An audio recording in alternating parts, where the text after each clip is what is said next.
2 centímetros, um pouco mais de 2 centímetros.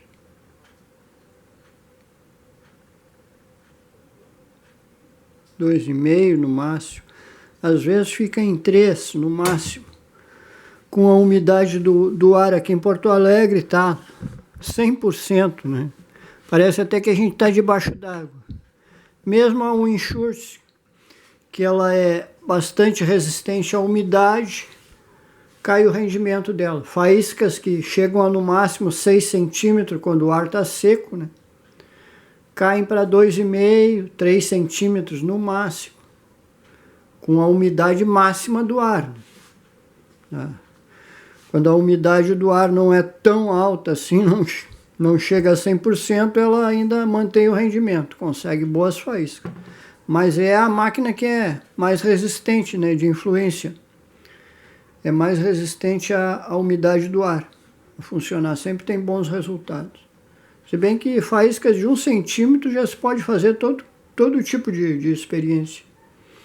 E com uma Windsurst como essa aqui, com um disco de 26 centímetros de diâmetro, se garante funcionamento até com a umidade extrema do ar, como aqui no caso no Rio Grande do Sul, aqui em Porto Alegre. Eu aproveitei o momento, né, que está chovendo, o ar está extremamente úmido, o máximo de umidade para demonstrar isso. E quem quiser fazer essa maquininha aqui, o problema vai ser conseguir os discos. Tem que ser um disco que tenha uma espessura razoável, 2 milímetros, 3, 4 no máximo, não pode ser muito grosso. Os discos têm que ficar bem próximos e bem centralizados. Né? Os setores aqui, ó, de preferência com chapinha de alumínio de latinha. Você pode fazer até um gabarito, né? Eu fiz um gabarito para fazer essa aqui, fiz um gabarito numa chapinha de aço mais grossa para riscar a chapinha de alumínio e depois cortar. Pode fazer até de plástico, né? Para facilitar o corte das chapinhas. Se pode fazer até de papel ou de papel alumínio, só que não vai ser durável. Teria que botar taxinhas aqui, ó, percevejo, né, para o neutralizador fazer contato. Essas pontinhas aqui, ó, são os neutralizadores, ó. As escovinhas do neutralizador tem que fazer contato. Então, com a rotação do disco, né, se a latinha aqui for frágil, for de papel ou de papel alumínio, vai funcionar, mas vai gastar em seguida, vai raspar e vai estragar. Então teria que fazer com que os neutralizadores aqui, as escovinhas deles, encostassem num percevejo aqui, um percevejo em cada pontinho desse aqui. Eu botei ressaltos aqui, nem precisaria, porque aqui tá, essa chapa de alumínio é mais grossa, ela resiste, né? Mas mesmo assim eu fiz para melhorar a durabilidade. Então aqui, ó, não tem mistério a máquina. Toda improvisada. Normalmente ela é feita de madeira envernizada. Eu resolvi fazer de tubo de PVC. É bem mais difícil. Da forma que eu fiz aqui, muita gente pode pensar que é a forma mais fácil, né? Que eu encontrei um método mais fácil. É o contrário. Eu utilizei materiais alternativos. Então fica mais difícil. Inclusive eu gosto de fazer sempre desmontável e durável. Fica mais complicado. O disco aqui é que ficou precário porque está funcionando bem, mas muito flexível. Eu utilizei aqui uma caixa de porta-treco que eu tinha velha aqui e aproveitei o plástico dela. Esse plástico é bem isolante, é ideal para eletrização. Pode-se utilizar acrílico também, mas o ideal é que com esse plástico aqui que fosse no mínimo 3 milímetros. Aqui está uns 2 milímetros, ainda é muito fino. Mas serviu para fazer a máquina. Né?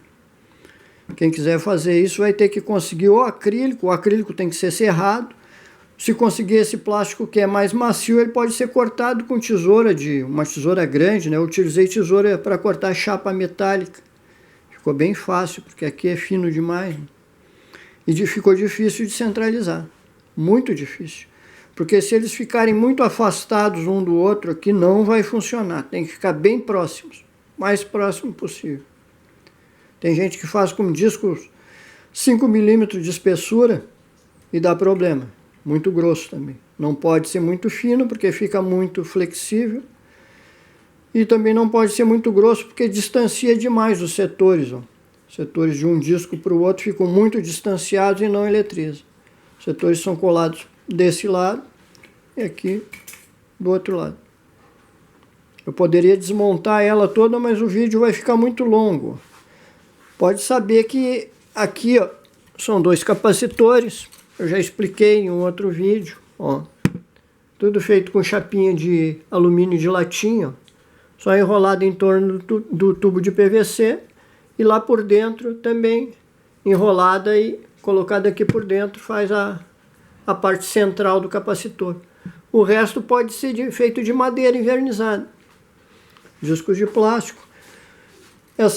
Esses condutores aqui, ó, eu utilizei tubo de cobre, ó, um mais grosso aqui, ó, outro mais fino para encaixar nele, ó, e formar a articulação aqui, para mim poder movimentar através do plástico. Não pode entrar em contato a mão aqui, senão descarrega ele, leva até choque e ele não vai funcionar.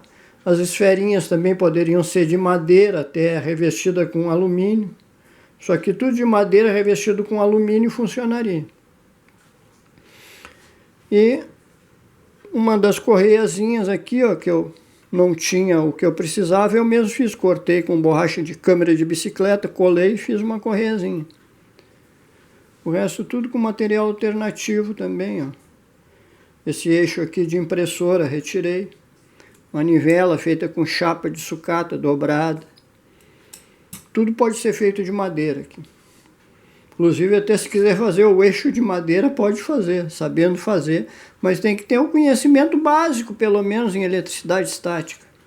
Quem nunca fez experiência com um eletróforo de volta, quem nunca fez experiência com pêndulo elétrico, eu tenho aqui os pêndulos elétricos antigos, tenho meus vídeos sobre esses assuntos. Não vai entender, vai ter problema. Então teria que fazer em grupo com o auxílio de um professor. E tem que ter bastante prática com ferramentas. Se tiver prática com ferramentas, por maiores que sejam as dificuldades, vai conseguir fazer essa máquina.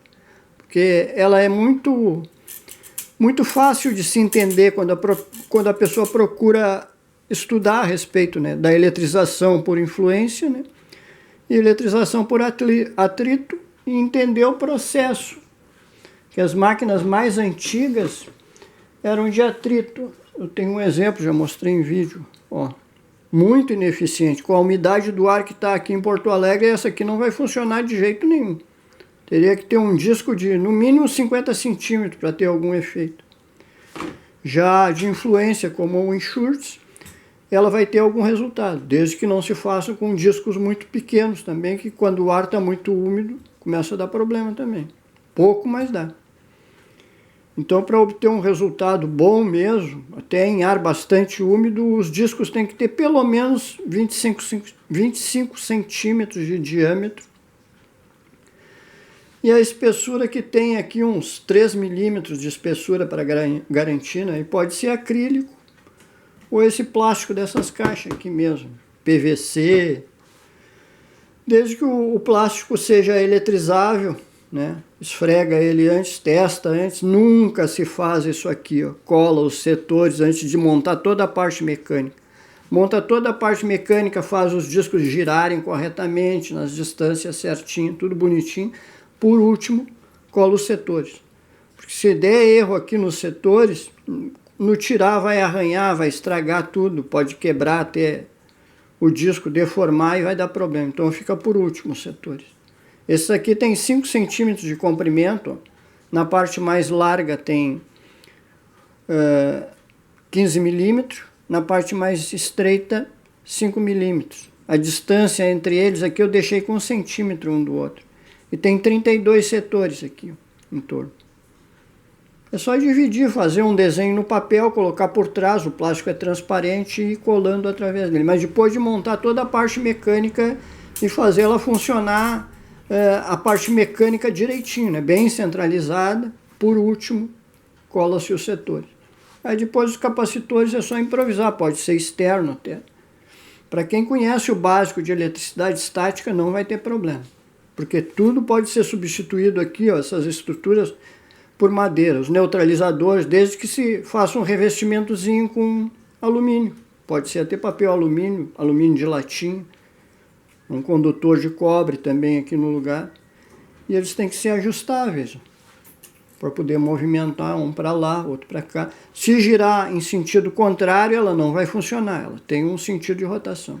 Quando ela começa a dar problema é porque as chapinhas delas, os discos, estão muito afastados. Então, se a umidade do ar penetra na estrutura dela aqui, começa a dar problema também. Então, o mais próximo possível. Se eles pudessem ficar aqui no máximo 3 milímetros afastados, assim, no máximo, não mais do que isso, seria o ideal. Para isso tem que ficar bem centralizado. O meu não ficou, mas funcionou bem porque os discos são grandes. Então, discos grandes também, né? No mais, não tem muito mistério. Eu poderia fazer um vídeo grande dando maiores detalhes, mas eu não tenho tempo, não tenho nem como editar os vídeos. Então, tomaria muito trabalho e surtiria pouco resultado mesmo, porque quem tiver a prática necessária, o conhecimento necessário para fazer isso, não vai ter problema, desde que tenha prática com ferramentas. Então é isso aí, pessoal. É o máximo que eu posso mostrar, né? Além dos outros vídeos que eu já postei a respeito. Eu vou botar um link nesse vídeo aqui mostrando o outro. Não sei se é um ou mais do que um. Então até a próxima, pessoal.